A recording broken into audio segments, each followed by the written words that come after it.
porque não é, as células do teu corpo não são suas, elas também fazem parte dessa consciência. Então, na medida que você começa a ter consciência, aquilo que a gente chama de um saber objetivo, ele passa a ter uma relatividade. Na primária, Deus tem as duas polaridades. Sim, não, Deus imanente, não o Deus imanifesto.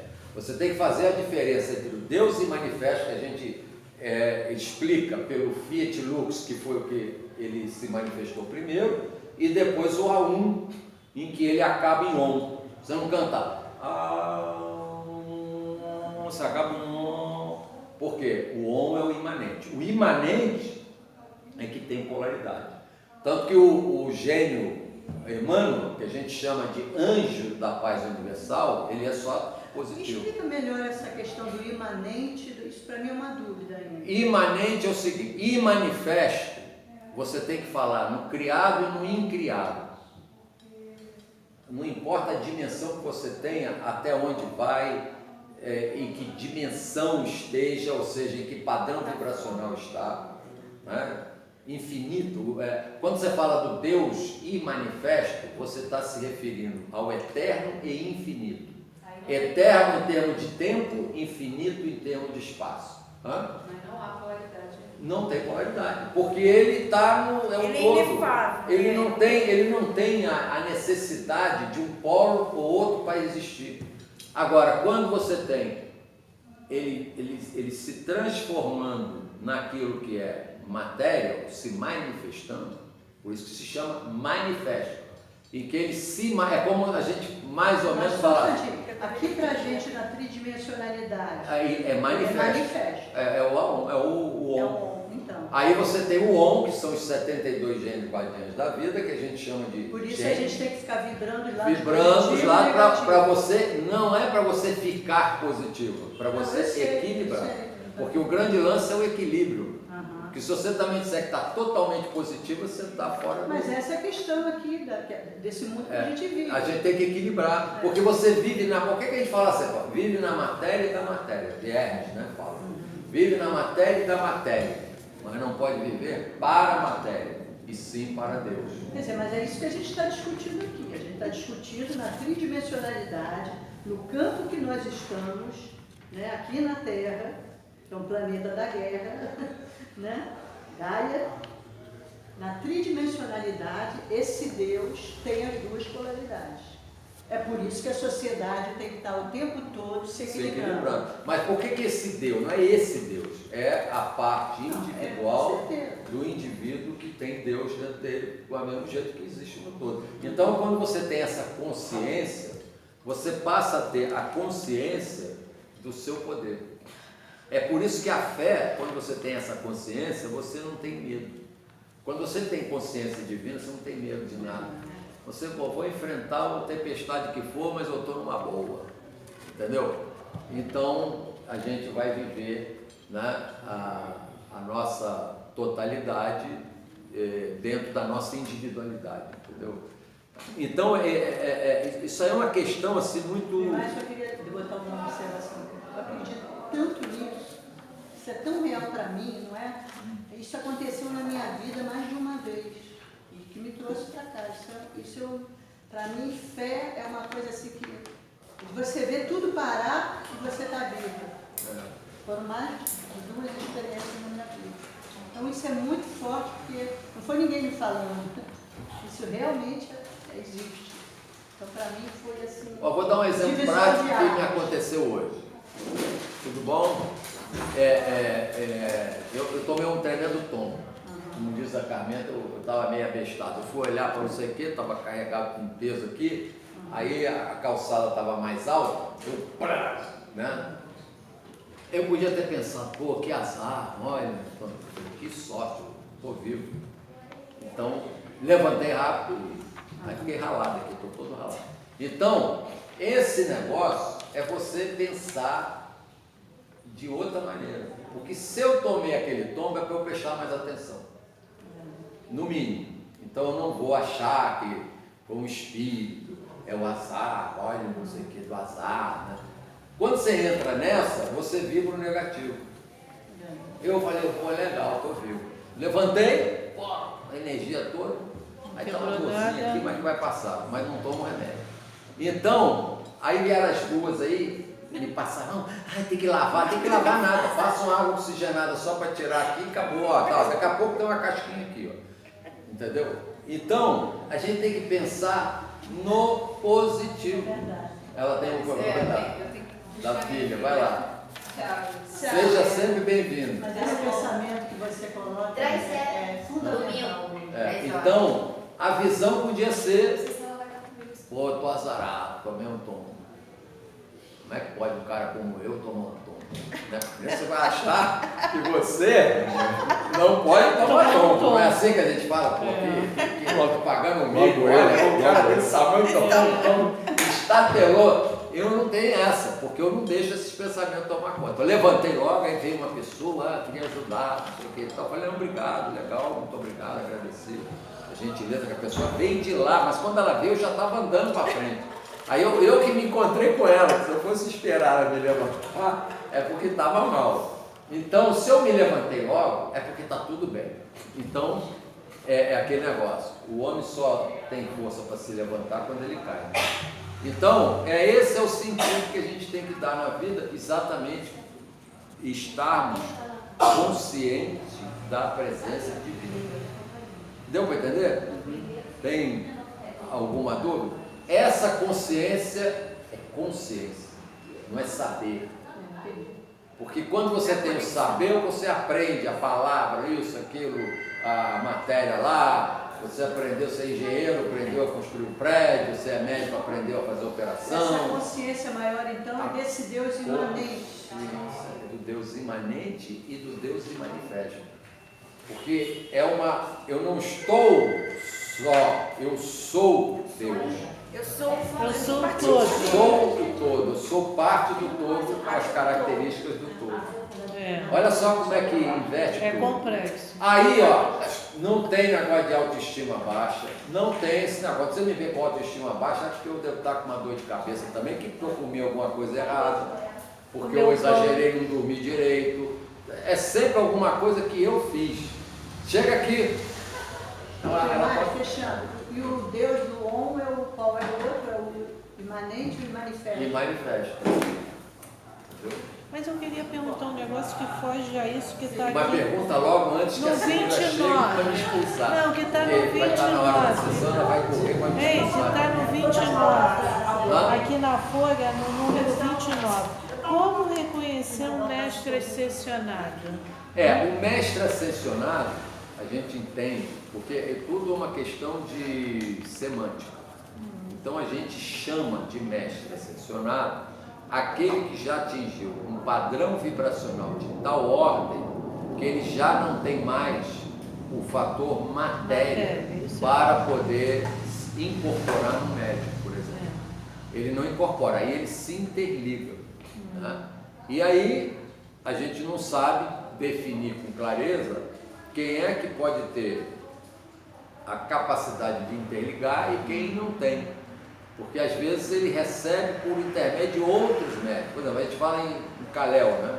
Kalel está numa vibração muito elevada, ela vibra as polaridades, principalmente na área sexual do Kundalini, né? E ela tem uma entidade masculina e uma feminina, mas não em termos de mulher e homem, não, em termos de polaridade. E quando se fala, por exemplo, feminino é negativo, masculino é positivo, a gente não está dizendo que o feminino é pior que o masculino, não existe isso. O conceito de polaridade no universo é de complementação, tanto que o símbolo do Yin e Yang é do mesmo tamanho. Um está encaixado no outro. Então, Kalel, ele tem o Mahakohan Kalel, que a gente chama Mahakohan, quer dizer grande mestre. Né? Isso é apenas para uma classificação semântica, porque a gente mesmo não sabe em que nível está um mais que o outro. Shidra está igual Kalel ou Kalel é inferior a Shidra? A gente aqui, como está na ordem astral de Shidra, a gente dá uma puxadinha de Shidra está mais do que Kalel, mas na verdade a gente, no rigor, a gente não sabe, isso é uma questão divina.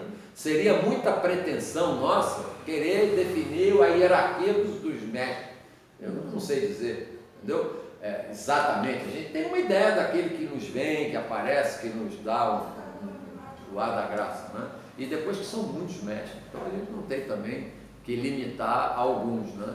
Então, quando você tem um mestre, se você tiver, por exemplo, um médium que diz para você que ele incorpora nele, como médium de incorporação, um mestre ascensionado, eu digo sempre aqui, foge porque é charlatanismo, é enganação, é mistificação, tá entendendo? Pessoas que falam o tempo todo que meu mestre, que o mestre, que eu recebo o mestre, fala só de mestre, você sabe disso, né? Tem pessoas que aparecem aqui na casa mesmo, às vezes a gente tem que dar uma freada, porque a pessoa tem um aí que tinha aqui, que tinha tanto mestre, que eu falei, o dia que baixar tudo que é mestre aqui, vai dar engarrafamento aí na rua, vamos ter que chamar o Detran, chamar a polícia, porque vai ficar assim, ó.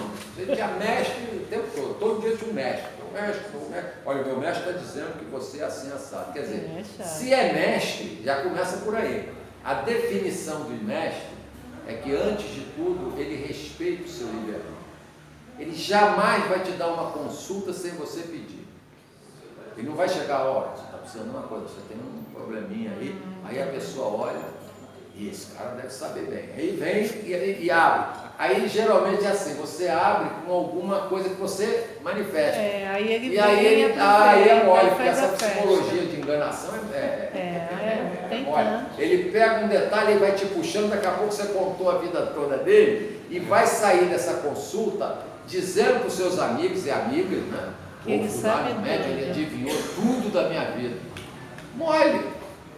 Você chega assim e conta, não, porque eu tenho um filho meu, não sei o que, tem uma pessoa influenciando o seu filho, que é da sua família.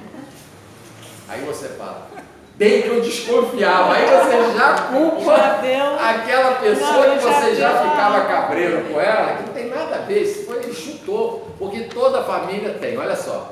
Todo mundo que tem filho tem os problemas com o filho.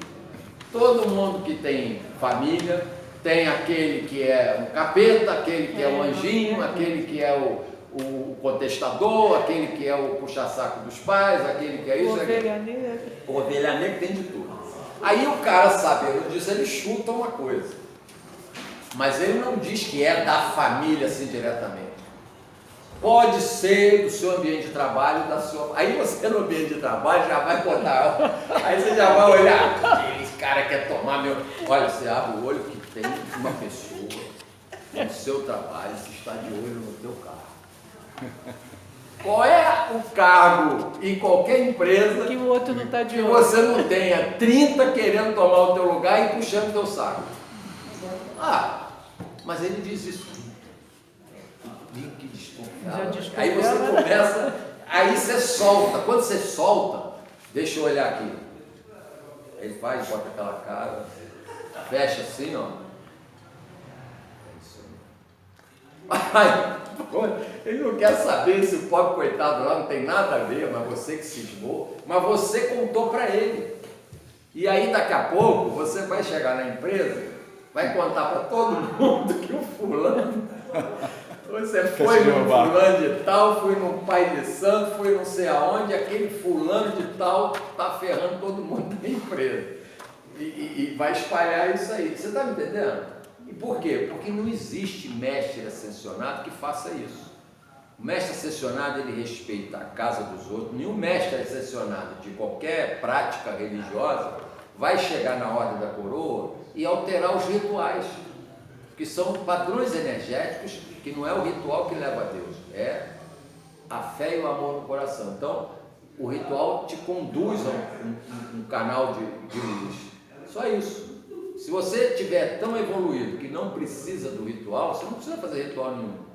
Você não precisa cantar um mantra para se ligar a Deus. E te eleva as energias. Você automaticamente está ligado, está lá, diuturnamente. Agora, tudo bem, quando você para, canta um mantra, o mantra libera a mente, você vai fazendo isso, é bom, mas não quer dizer que você vai precisar disso a sua vida toda. Você tem uma capacidade de conexão, mas isso é quando o seu espírito está voltado para isso. Senão, você vai ficar dependente do ritual. Então, você ainda precisa... Por que é o ritual? Porque a gente atende gente aqui de todo tipo. Os chelas são cada um do nível. Você já pensou se a gente não tivesse o mínimo de canais para as pessoas poderem, né, saber aquilo que estão fazendo? Então é isso. Então o que leva a Deus é fé e amor no coração. É você amar. Quando você tem capacidade de amar, de perdoar, de pedir perdão, de não alimentar raiva com o outro, não ter excesso de vaidade, de orgulho, de ambição. Isso é excesso, porque a gente que vive na matéria tem alguma ambição de qualquer coisa. Mas o excesso, aquela coisa, né? O cara não tem medida, né? Então, você vai se sintonizando com as ondas mais elevadas. Entendeu? Então, isso que é o que a gente tem que se fiar. E o mestre ascensionado, ele jamais vai dizer para você qualquer coisa que ele vai te despertar a tua consciência. Porque quando você desperta a consciência da pessoa, todo mundo sabe que não deve fazer. Quando você come muito, você não fica preocupado que vai engordar? Então você sabe. Agora, você comeu porque o mestre mandou você comer? Você teve gula porque o mestre mandou você ter gula? Você que teve, mas você tem consciência. Senão, você não ia comer escondido, por exemplo. Roubar, você não sabe que faz mal? Se fosse bom, você não precisava esconder. Se a pessoa, olha só, se o cara que vai cometer uma impropriedade qualquer, né, ele faz escondida porque está errado. Alguma coisa não está batendo. Pode não estar errado, assim, no sentido de que ele vai prejudicar, mas ele sabe que algum efeito negativo vai acontecer. Então ele tem cuidado. Entendeu? É isso. É dentro desse sentido. Então você tem a consciência. E aí quando você... Aí eu falo sempre aquele tratamento que eu dou para a pessoa, assim, eu vou te dar uma condição de você ligar o seu alter ego. Fica atento ao teu alter ego, que a alter ego é a voz da consciência. Você sabe quando está pisando na bola, você sabe quando está fazendo uma coisa pela metade, você sabe quando está se excedendo, você sabe que não é legal falar mal dos outros. A tua consciência está lá te dizendo. Agora você fala ou não fala, faz ou não faz, aí é o seu caráter. Então o seu caráter, ele quando é mais forte que a sua consciência, que fica ruim. Aí é o mau caráter. O mau caráter é o cara que não ouve a consciência dele, porque ele tem consciência de que está fazendo errado. Tanto é que o mau caráter, ele tem subterfúgios. Ele é maquiavélico, porque o Maquiavel, coitado, ele sofreu com esse termo. A Maquiavel era um cara que explicou como é que funcionava o poder. E agora virou tudo que é ruim, diz que é Maquiavel. Mas o Maquiavel mostrava as falsidades do poder, né? Então é isso que a gente tem que olhar. Você sabe o que você pode fazer, é a sua consciência, é Deus que está em você. O teu Deus interior está te dizendo o tempo todo, pô, não, aí eu vou pegar uma maçã aqui do supermercado, vou comer, porque o supermercado não vai ficar pobre por causa disso. Mas a sua consciência diz que não está certo. Não vai dar prejuízo a ninguém, nem mesmo ao supermercado, sabe por quê? Porque ele vai jogar fora uma boa quantidade podre lá que passa do tempo. Se você for pensar assim objetivamente, você vai roubar a maçã sem dor na consciência, mas você sabe que não é certo. É muito interessante que tem uns estudos que é muito legal quando você fala do ser humano, que eles falam o seguinte, que o legislador, ele cria, na verdade, as leis, né? Assim, porque o ser humano, dentro desses estudos todos de psicologia, na verdade, você tem seu livre-arbítrio, tudo isso, mas o legislador, ele cria, porque, na verdade, você sabe, tem essa consciência, você sabe o que está fazendo, mas mesmo assim você acaba fazendo. Um precisa do outro. Uma coisa está ligada à outra, é muito interessante. Não é, exatamente. É como se você precisasse, para ser moralista, você precisasse do outro lado para que você tenha um parâmetro de comparação. Uma coisa está ligada à outra. Mas aí nesse campo que ela está falando, nascem as hipocrisias. A pessoa usa um certo princípio para justificar outro que é muito pior e que aparentemente está legal. Deu para entender? Como é que a coisa é sutil? O que os nossos políticos estão fazendo. Os nossos não, eu discordo dos nossos. Não é nosso.